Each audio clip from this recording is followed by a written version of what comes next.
Ето и отблизо тази дупка. Ние заснехме с фотоапарат около 6 часа и 45 минути на 22 септември, когато беше есенното равноденствие. Слънцето влезе и изгря в долния ляв ъгъл, долния десен ъгъл от към морето, на този план долния ляв ъгъл, и застана за не повече от 5 минути в самия център на дупката. Сега ще минем от другата страна на този камък. Забележете как финно е поставена мегалита един върху друг. Ето и двата прилепени един върху друг камък.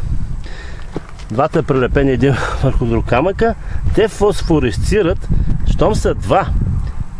Вижте как са прилепнали един до друг. Щом са два, това може да означава само едно, че те се отнасят за 2 дни.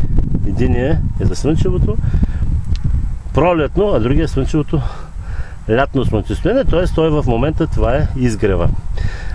Отбелязваме нещо друго. Вижте двата камъка как са различни един спрямо от друг.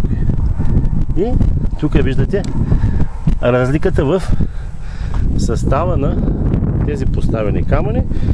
Тук има още два и материал, от който е направен. Тук виждате много добре как е поставен мегалита. Тук е една дупка, която днес откривам.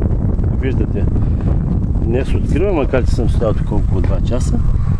В кой момент тя ще светне, в кой момент тя ще се покаже, е много интересно. Ето виждате един съвсем мъничък процеп. Това вероятно е в летния изгрев.